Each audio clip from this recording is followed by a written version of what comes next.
In the last 7 days, Nigeria sees fresh attacks again in southern Kaduna as fuel price jumps to 150 naira per litre. The state of the nation takes center stage on the show today. Plus, we begin our official countdown to the Edo Gubat polls as the APC and PDP trade words as the scramble for the #1 seat continues.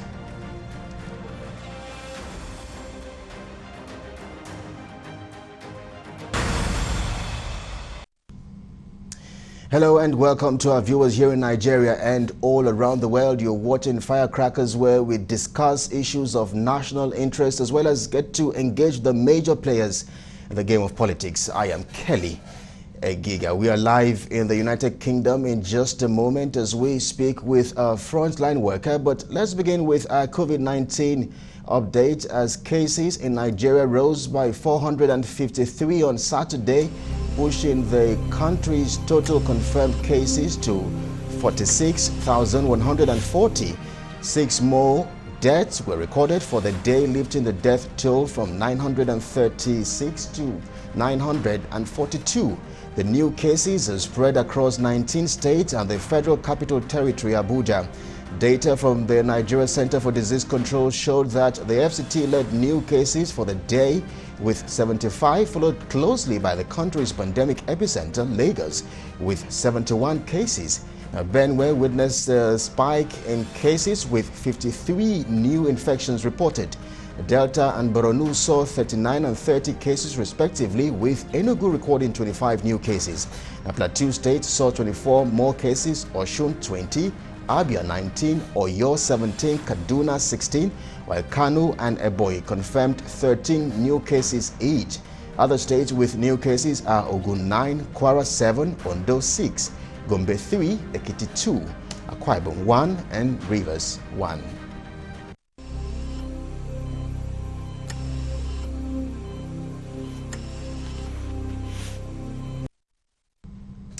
Now, meanwhile, the COVID-19 pandemic has continued to spread in the country despite efforts to stop its spread, with death toll also edging up. On Saturday, former Senator Buruji Kashamu joined the list of prominent Nigerians who have lost their lives to the pandemic. Our thoughts and prayers with the family of the late former senator. Now, let's move on to my opening thought. Despite its oil wealth and a wide range of natural and mineral deposits, Nigeria remains highly underdeveloped. I ask myself why. The answer is obvious. The country has been marred with poor governance and political corruption, which have limited infrastructural development and social service delivery, slowing the country's economic growth and keeping much of the country mired in poverty. Now, Nigeria has also battled with a dramatic surge in banditry, kidnapping and killings in southern Kaduna and many parts of the country at large. And then security forces have again and again failed to respond effectively to threats to people's lives and security. Meanwhile, this is Nigeria, where elections have always been marred by political violence, some of it by soldiers and police officers. Now, some of us may feel that the course of action is to remain silent and neutral. If this is truly the case, I give you the words of Archbishop Desmond Tutu: if you are neutral in situations of injustice, you have chosen the side of the oppressor. And check this out, another quote by the legendary Martin Luther King Jr. Open of quote, our lives begin to end the day we become silent about things that matter. End of quote. And that's a wrap on my opening thoughts. Let's get things started now, as Around the World in 5 minutes or less starts now.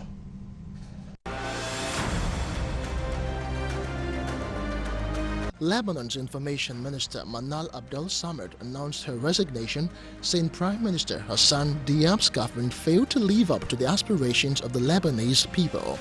At least 728 people have been wounded in clashes with authorities as thousands of protesters hit the street of central Beirut as riot police fired tear gas at those trying to break through a barrier to the parliament building.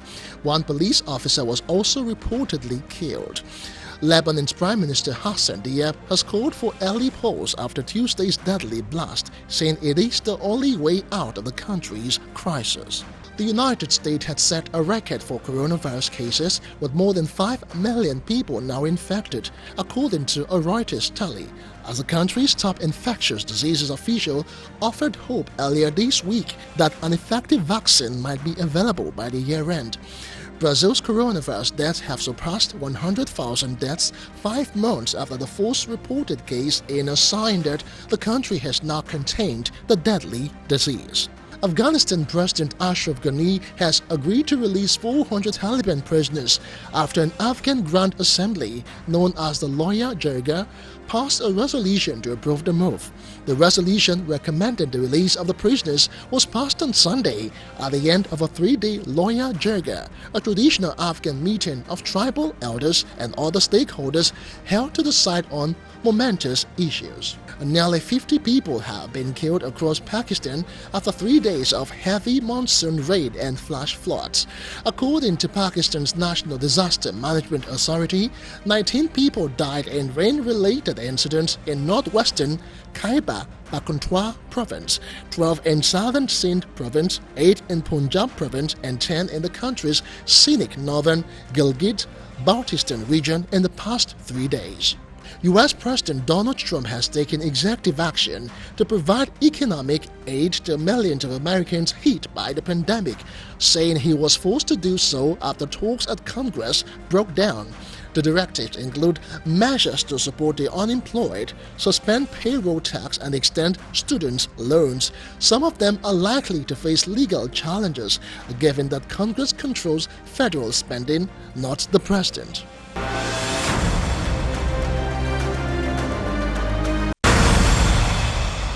We are not new to what is happening. We are not new to the happenings in Southern Kaduna. The genocide has been happening. It has been real. It has been unabated. I mean, it is highly coordinated, so to see. Now we only have first and foremost, we have one demand, and the demand is this: this security in Southern Kaduna should be withdrawn with immediate effect, especially the army. They should please be withdrawn. Yeah, it's been a challenging time for the Southern Kaduna. It's quite worrisome that there have been continuous killing in Southern Kaduna. My cousin, who I call him my cousin, but he's actually my uncle, but he's like, we're age mates, was killed few months ago. To tell the world what we're experiencing in our communities, the incessant killings that is ongoing almost on a weekly basis in the various communities of Southern Kaduna. We're here to ask the international community to come to our aid. We're here to ask the government of Nigeria to do the needful thing to stop these killings. We're here to ask His Excellency the Governor of Kaduna State to put aside every form of affiliations and rise to the occasions to ensure that these killings come to an end.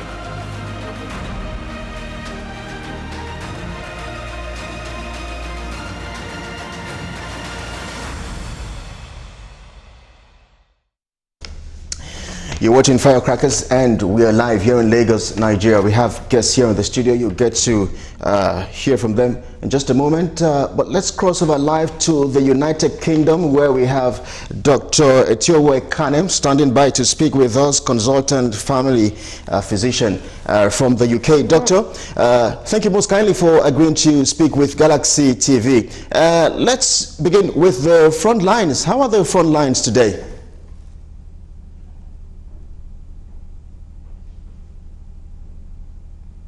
Front line, I can say that definitely in the UK the rates have fallen significantly when we compare with the peak period between March and May, June.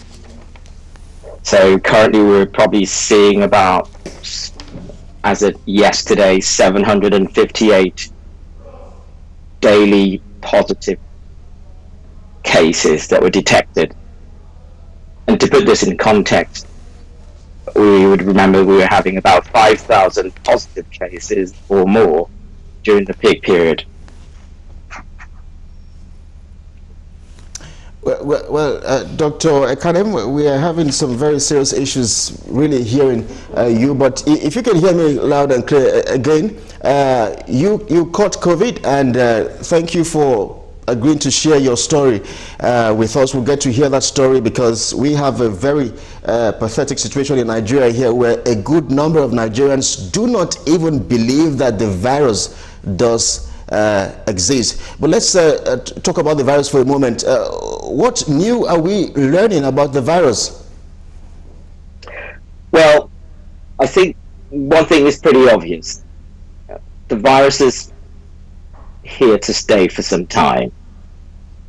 And one of the things we're learning is it does manifest in different ways.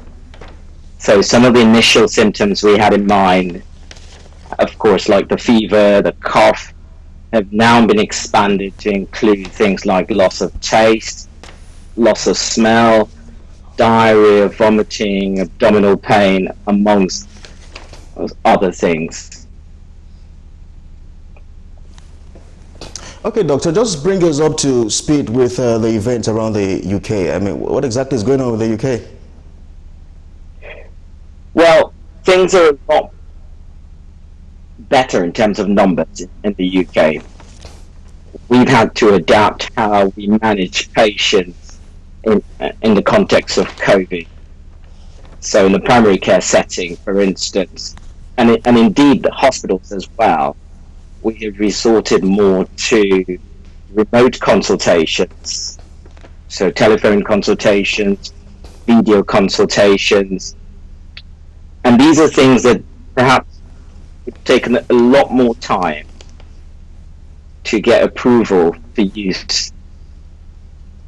But at the moment, because of COVID, we've had to adopt these measures to maximize patient care under the current circumstances. One of the things the government has successfully done is to increase the testing capacity. So at the moment, you could possibly look at the figure of about 338,000 tests per day across the entire country. Of course, the actual tests are done. As at Saturday, we're looking at 165,000 tests that were done.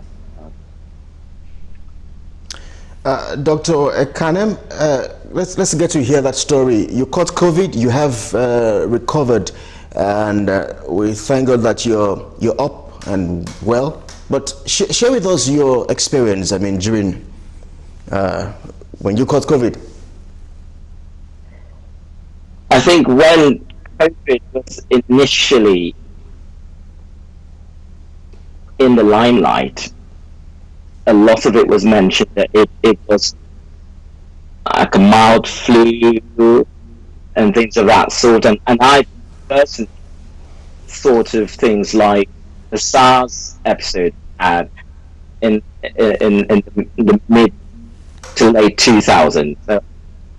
However, this was a totally different beast, really, and we didn't know too much about it. And for me, my experience was the symptoms came on fairly quickly, and I think I got back from work at the end of the day, and within 3 to 4 hours I was shivering, lots of muscle aches and pain, and a rising temperature. And I think the closest thing I've had to COVID would be malaria. It felt like malaria times 10 or times 100, to be honest. So really had awful headaches as well. And this was quite an early phase. And the cough and the cold didn't come till about day 3 or 4. And I started concerned. It was really difficult to bring my temperature down, despite regular clockwork use of paracetamol at the time. By the middle of day 5, day 6, I started having respiratory symptoms in the form of cough, some difficulty breathing as well. Yeah.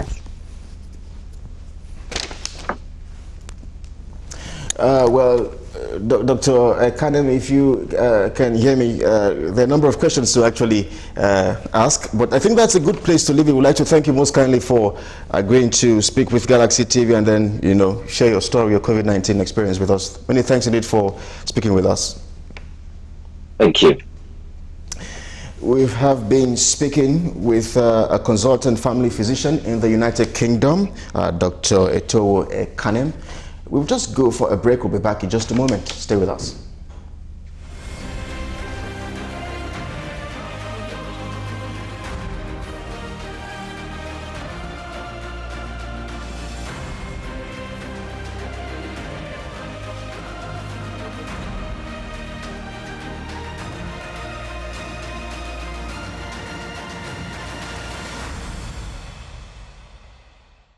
There's a need for us as young people, as people who are interested in the future of this country, to join hands together to supply voice and vision for the genuine liberation of our people. Nigeria is currently in a state of emergency. Our country has been reduced to a surrender situation, and we cannot continue like this. And this is the reason why we all have come out today and shown our displeasure to let the Nigerian government understand that there's a need for us to have sincere change. If you have a government who has its neck well screwed on its shoulder, if you have a government that is serious about the welfare of the people, by now the service chiefs would have been removed. By now, a lot of things would have been overhauled in this country.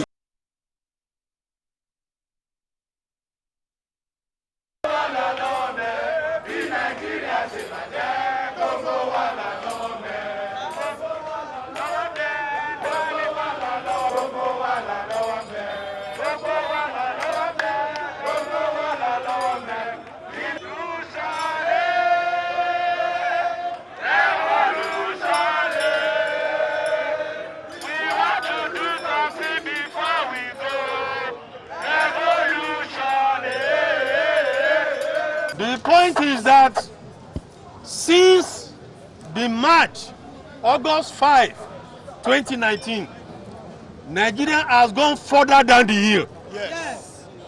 Even before coronavirus came, nothing was working. The only song we keep hearing from them is that they want to increase electricity tariff.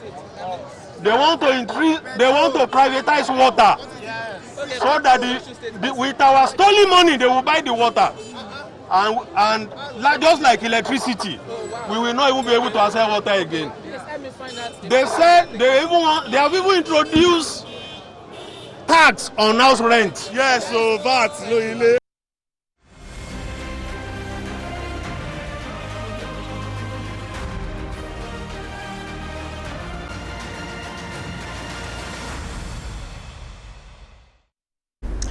You're watching Firecrackers. Again, we are live from our studios here in Lagos, Nigeria. Now, joining me at the table as we talk Nigeria and the state of the nation is a former House of Reps member, Honorable Kehinde Odeni. Many thanks indeed for agreeing to speak with us.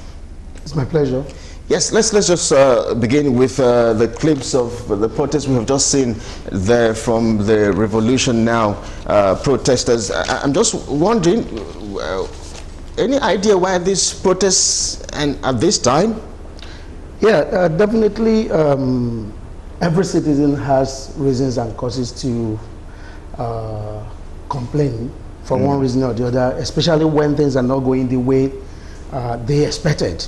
So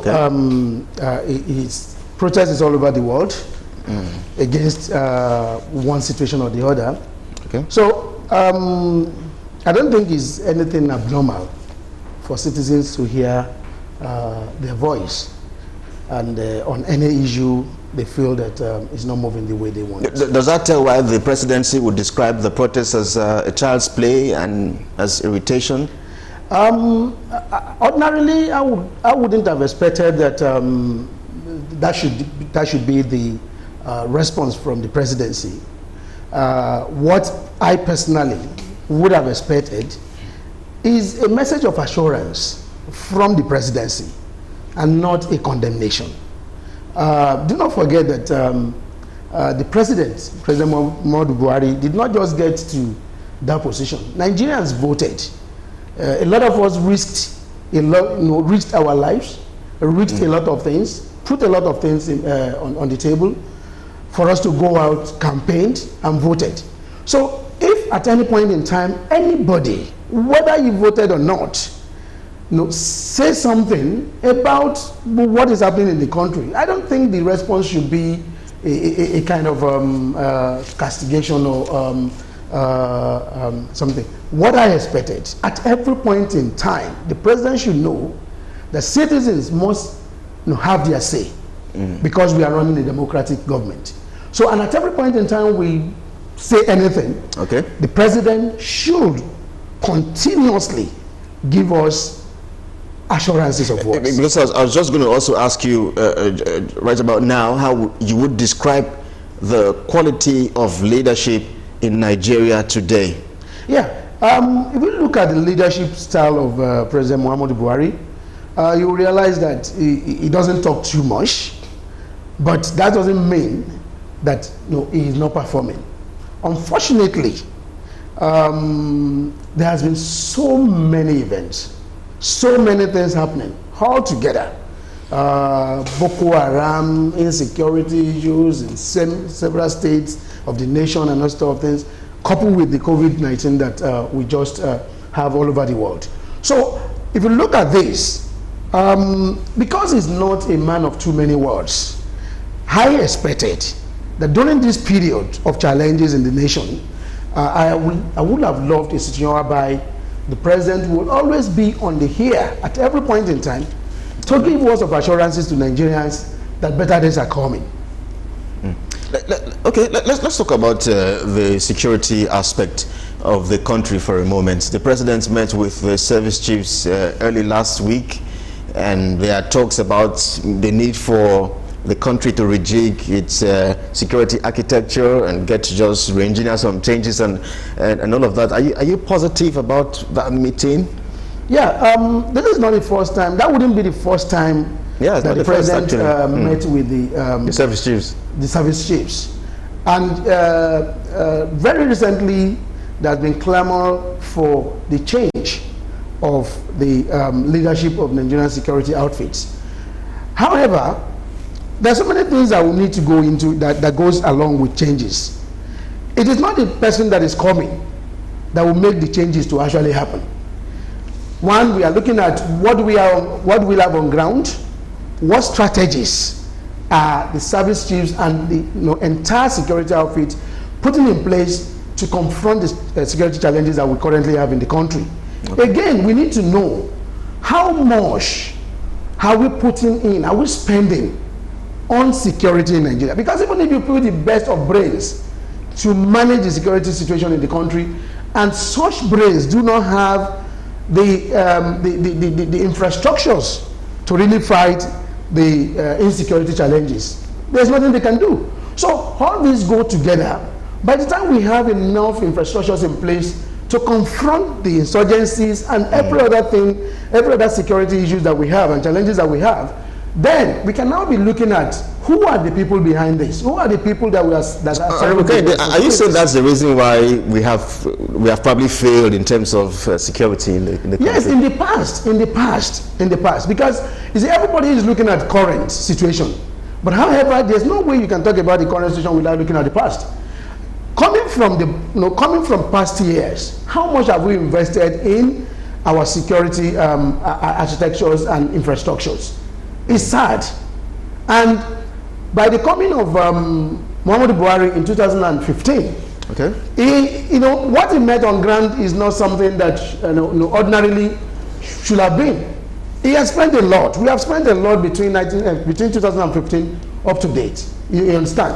But if we had enough infrastructures, enough architectures in place as far as security is concerned, sincerely, we're supposed to be improving on it and not necessarily spending, so much again now. But because we have failed to look at our insecurity situation, security situation and architecture coupled with infrastructures, that is why we are spending so much now, and it's not even showing anything. Because most of the things, most of the equipments the Nigerian Army, Nigerian Navy, and everybody has are not enough, and they're not even up to date to face the kind of equipment and weaponry that the insurgents have. So we have failed in the past, and the failure of the past is what is showing face currently.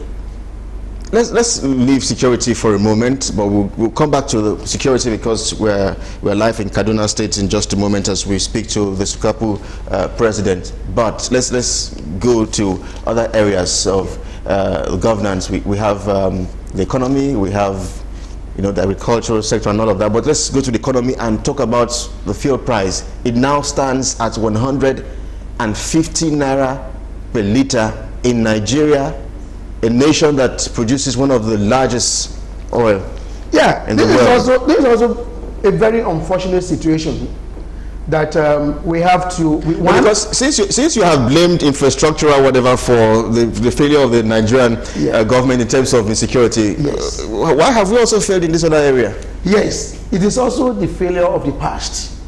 Why? Because if you look at how much we have been spending on the turnaround maintenance of our refineries, right from the days of Babangida, even when we had so much to spend, you will cry for this nation. We have spent so much on turnaround maintenance of our refineries that are yet to even function. And so unfortunate that we have oil in this country that should have been a game that should have brought smiles to the faces of Nigerians, that should have brought a lot of things to Nigeria, that should have created employment opportunities and all things. I'm just laughing because when we talked about security, you said it's a failure of something of the past. Yes. We're now talking about the economy and why fuel is 150 naira per liter. You're also saying something about the past. For how long would we continue to blame the past? That's like the body language of the president. He keeps putting the blame on the past. The 16 years the PDP had in governance and all of that. For how long would we continue like this? Look at it from this angle. You want to build a house and you have a very bad foundation. Okay. And you have already erected a building on it. The amount of money you are going to spend in reconstruction will far be more than what you will have spent ordinarily if you had had a very good foundation. And that is exactly what Nigerian situation is like now. So, unfortunately, what I would have also loved the presidency to do, right from the onset that he assumed presidency, is for us to say whether or not we want to continue with the refineries that we have. If we're not continuing, we have had in this country... the president even promised to fix the refineries. He promised to even build new refineries. There was even a time that the presidency promised to even privatize refineries. Only God knows what has happened to date. However, there's a need for us to take a position. Are we continuing with the refineries that we have? Are we privatizing? Are we building new ones? If we need to build new ones, even if you look at what we have had so far, there's no need for us to even have as much as those big refineries that we have, we've always been having. Each state of the federation can also have its own refinery. The modular refineries are there nowadays. So, you see, there's a problem. And I want to say that, yes, we have been blaming the past. I have also come here to blame the past because we never built for the future. However, it behoves on the presidency now to take a decisive position as to moving forward. So you probably would stand with the protesters. There was a rally in Abuja. There was the Revolution Now protest last week. So you totally agree with them, the issues they are calling for? Because things are not moving the way we all expected. They are also calling that the president should actually even resign. No. That wouldn't be it. That wouldn't be it. The thing is that all we need to do in developed countries, leaders who cannot perform, leaders who fail in quote get to resign honorably and leave the stage for someone else to take over? We haven't gotten to that stage because Muhammadu Buhari has not failed. Yes, he hasn't failed. He hasn't failed. The president came to Nigerians, yes, and promised that he was going to make Nigeria safe again. Yes. As a former major, a former military man, Nigerians embraced him. Yes. He came with three mantras, really: the economy, he came with the aspect of corruption and security. Yes. And you say the presidency or the president has not failed? He hasn't. Let me take it this way. Security. Immediately PMB Muhammadu Buhari ascended the throne of governance in Nigeria. Okay. There were a lot of changes.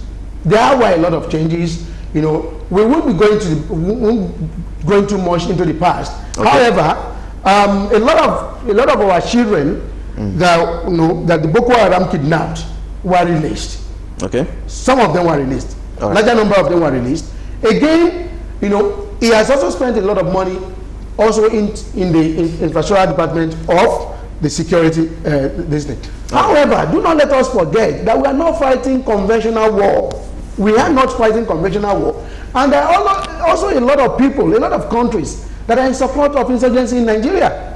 Okay. So that are having one gain or the other. So it's not just a group of people just fighting insurgency in Nigeria, but we have a lot of other countries that are supporting the insurgents. So definitely, because we're not fighting it. Just hold your thoughts. We'll come back and we hear your concluding thoughts on that. You're watching Firecrackers. We are live here in Lagos, Nigeria. We get to talk about issues of national interest as well as engage the major players in the game of politics. We'll cross over live to Kaduna State as we speak with Jonathan Asake, the president of the Southern Kaduna People's Union, about the worrying state of insecurity in that state. In just a moment, stay with us.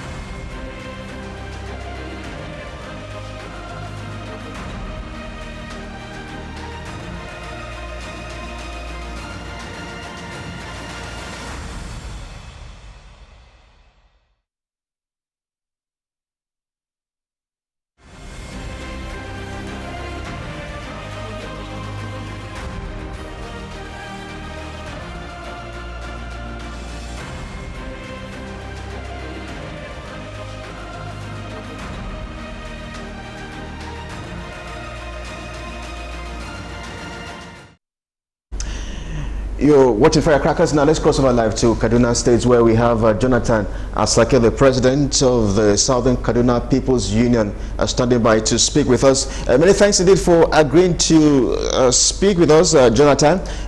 We had a very interesting chat last week on the show, just that we were really pressed for time, so we couldn't talk extensively. But then again, in the course of the week, on Tuesday precisely, there was another fresh attack in Southern Kaduna where over 33 persons lost their lives. What exactly is going on in that state?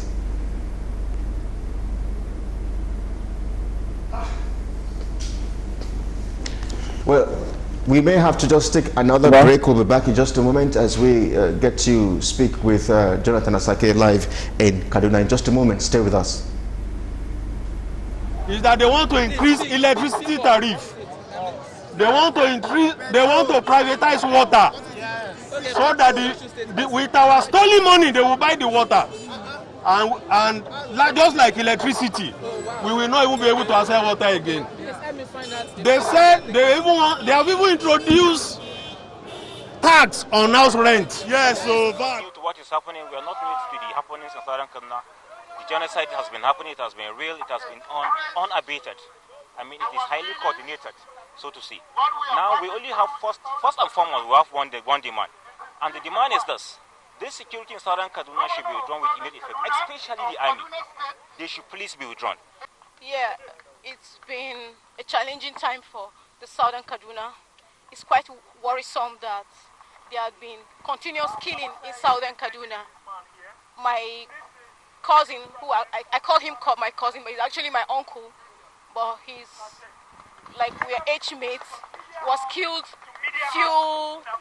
few months ago. Cool. To tell the world what we're experiencing in our communities, the incessant killings that is ongoing almost on a weekly basis in the various communities of Southern Kaduna. We're here to ask the international community to come to our aid. We're here to ask the government of Nigeria to do the needful thing to stop these killings. We're here to ask His Excellency the Governor of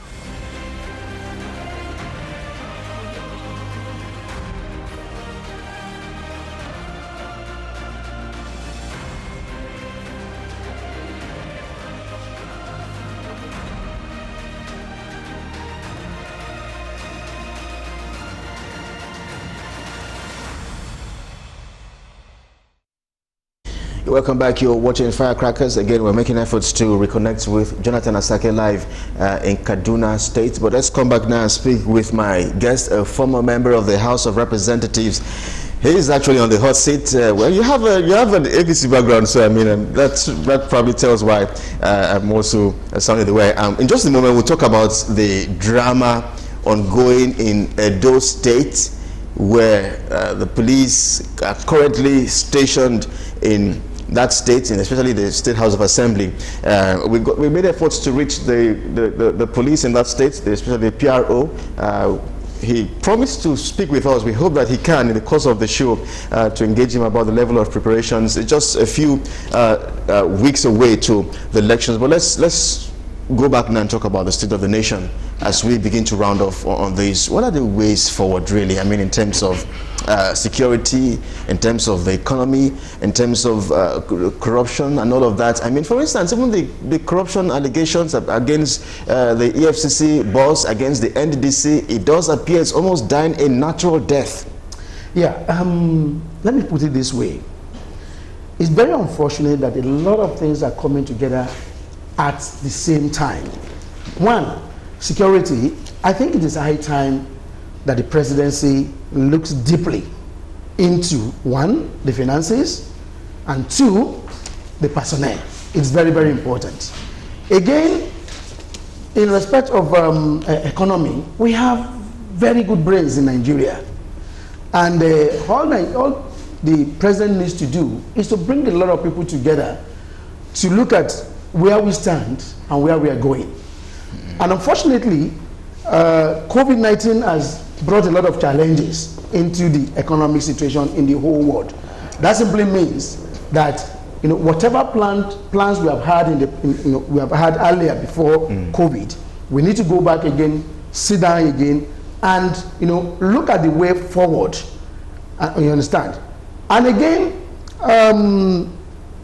going forward, I think there's a need for the president to come and address the nation on where we are and what his intentions are.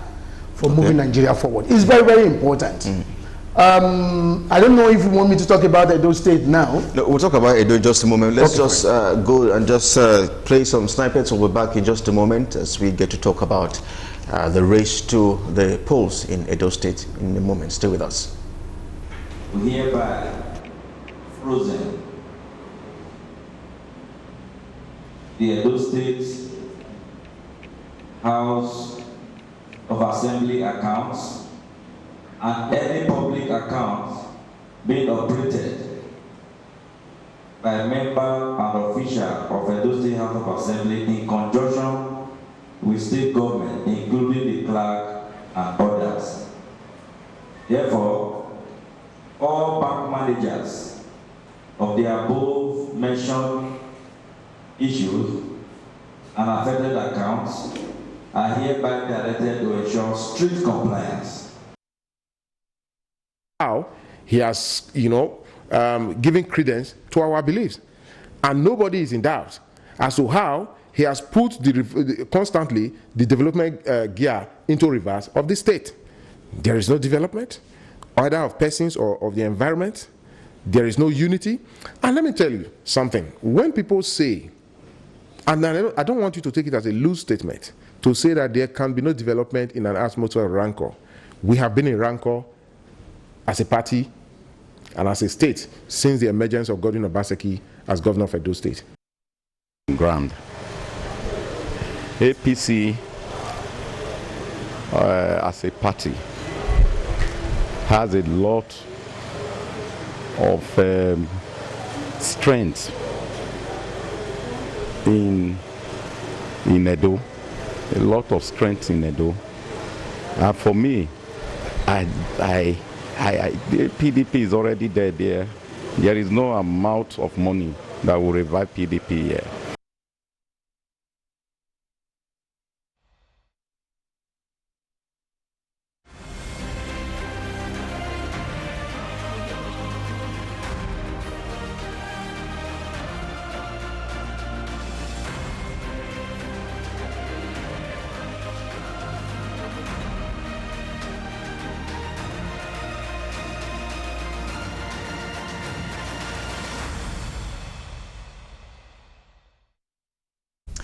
Welcome back. You're watching Firecrackers. Now let's see if we can go back to Kaduna State and speak very briefly with Jonathan Asake, the president of the Southern Kaduna People's Union. Now, Jonathan, if you can hear me loud and clear, between Sunday and now when we spoke, what exactly is going on in Kaduna State?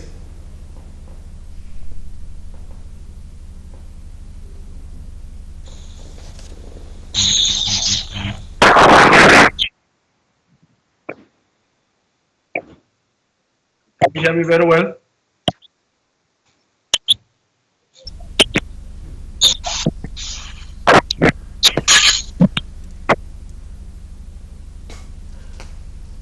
Okay, I think we're still having some issues with network there. We'll try and reconnect if we can just before the end of the show. But Honorable Kehinde, let's go now and talk about the Edo gubernatorial polls. A lot of drama between the ruling All Progressive Congress and the opposition, the People's Democratic Party. What exactly is going on in Edo State? Yeah, first and foremost, I think let's even forget about the fact that I'm an APC member. Mm-hmm. But I think there's a fundamental problem in Edo State. Okay. And that fundamental problem is the governor, is the sitting governor. And why I said he is the problem is the fact that it's not possible. You know, the question is that do we even have House of Assembly in Edo? No, we do not have. Because when the governor was a member of the All Progressive Congress, was he the problem? Even at then, it was a problem as far as the State Assembly is concerned. Okay. Because, you see, there's no way the executive will muzzle the legislative arm. It's very unfortunate when we talk about separation of powers. That is one of the fundamental problems of separation of powers, where the executive will be the one to inaugurate the legislative arm. Which does, you know, and the same thing happens where it is the executive that will appoint the chief judge of the federation and the chief justices in the states. Ordinarily, the legislative arm is supposed to be totally independent. If the governor had not had that opportunity of being the one to inaugurate the assembly, we wouldn't have been having what we are having now. And it's not possible. Even when he was still in APC, there was no assembly. There was no assembly because the number of people that were voted him to perform the legislative activities in Edo State were never there. So what kind of assembly do we have? Where you have a whole lot of 14 members thereabout outside the state that could not enter the state, that could not represent the people that voted for them. So what kind of assembly do we have? So any idea what could have played out in the mind of the governor? Why take such an action? The problem he had right from beginning was the fear of impeachment if he did not perform. And that was exactly what his problems were right from beginning. Because he felt the people that were elected were not from him. So ordinarily, they probably would not listen to him. They probably would not want to do what he wanted. So the only thing he could do, just who would they listen to? What? They will listen to their people.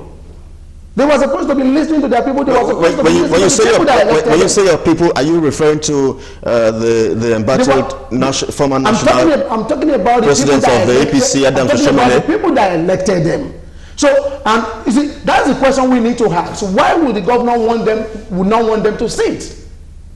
Why would he not want them to sit? He was voted in, you know, those people were voted in the same way he was voted into office. So, why would he not allow the legislative arm to sit? So I think he's just enjoying that power of executive that he does not necessarily have. Okay, what do you see playing out? We know how important the game of numbers is in a political space, but what do you see playing out in those states in the coming weeks? By God's grace, and go and write it down. By God's grace, APC will win that election. And you see, it's not just a matter of... So that we don't get to make you pay for for this. But then, people had thought that, I mean, this whole godfatherism thing, which, you know, is something that has played out in Nigeria for a long time. I mean, even in Lagos State here. We're talking about godfatherism. No, we're talking about godfatherism. Why did he not reject being governor when he knew that somebody was sponsoring him? Why will he not reject? Is it a crime for somebody to support you to becoming governor? Was it even the person that was being touted to become governor in Edo State? We talk about godfatherism. If you have conscience, when Godfather comes and you cannot, you know, do what they want, tell them to take whatever they have brought to you. So why is now talking about godfatherism? Is godfatherism a blessing or a curse in a Nigerian political space? See, there will always be someone that will bring you up, that will support you because of experiences that somebody has been there before, or they have played the politics before you are there. You see, we all talk about godfatherism. There's no one that someone would not be the one to introduce you to one thing or the other. I wouldn't say I had godfathers when I was there or when I started my politics, but some people introduced me to the political game. It's not as if they are the one that will tell me what to do, but they can actually give directions as to you doing the correct thing. You see, it's so unfortunate. People work for you, they work for you. It's not only your family that campaign for you. People work for you, and that's why I said I supported the campaigns of protests that were going all over the places. Because at the time people were voting, they expected a lot of things from the people they were voting for. So when those people are not doing what they expect, there is bound to be protests, there is bound to be complaints. So why do we need to wait until those protests and those complaints come before we start talking about godfatherism? Well, as we round off now, as a former member of the House of Representatives, help us understand the numbers. I mean, there were even allegations that some members of the State House of Assembly sat at the APC candidate's house to impeach the Speaker and the Deputy Speaker. But help us understand the numbers. What exactly is playing out? How many lawmakers do we have on the side of the APC, and how many lawmakers do we have on the side of the PDP? As I sit here now, I do not know the exact number, but I read that we now have about 17 thereabout in support of APC. That's good news for APC. That's good news for APC. And that is why the governor will want to go and remove the roof, will want to go and do an emergency renovation that was never thought of before now. Because he felt if the Speaker is removed and a new Speaker from the APC side comes on board, there's likelihood of him being impeached. And that is why we suddenly saw the emergency renovation that was never thought about before now. Do you think the people of Edo State would think Obaseki is a failure? Yeah. My response to that is for him to come out and show Nigerians, show the Edo State indigents what he has done with their money from the time he became the governor. That will speak for it. It's not a matter of anybody sitting down to judge whether they will say it's a failure or not. All he needed to do is that this is so much we have collected as internally generated revenue. This is how much we have collected from the federal government. This is how much we have made from other places. And this is what we have used your money for. And they should read them out. From some of the campaigns I've had, it has always been, setting up committees, doing this. And he didn't need to argue with APC if he had performed. He did not need to fight anybody. All he needed to do is that these are my achievements. Let's now leave everybody in Edo State to consider whether those achievements are worth it for him to be re-elected or not. We're pressed for time, but as we get to our concluding moment on this, the candidate of the APC, Pastor Sage Izeyamu, appears to have some corruption cases to answer. Is there anybody in Nigeria that does not have a corruption case in governors and those sort of things? Is there anybody?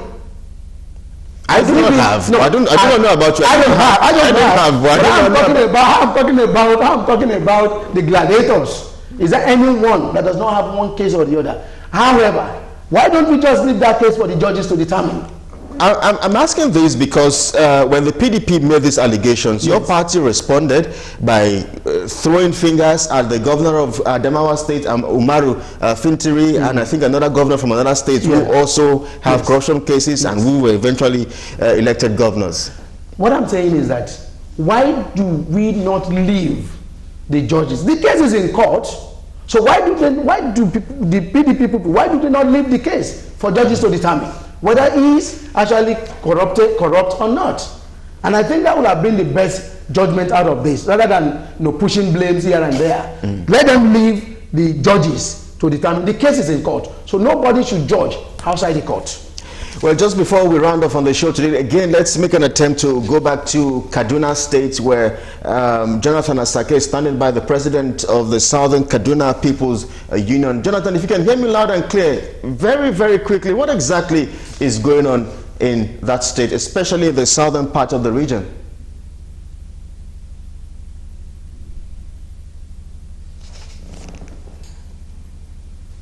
We have been talking about it, that genocide is going on in Southern Kaduna. Just last week, can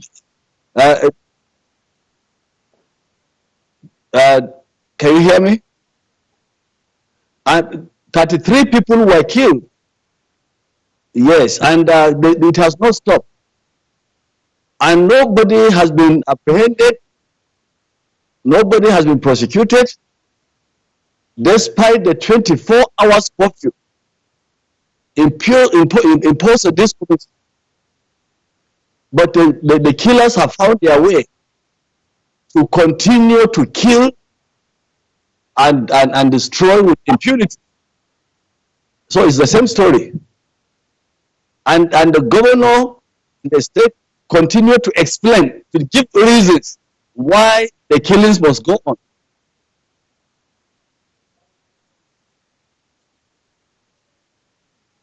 Now, if we can take one or two more questions. Well, what is the body language from the state governor, who is supposed to be the chief security officer of the state?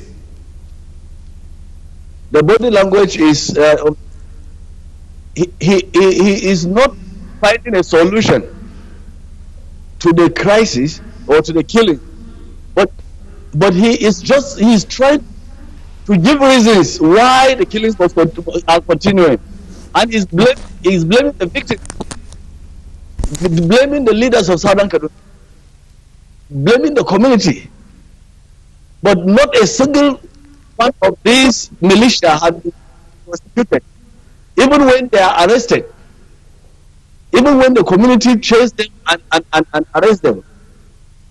That is the story.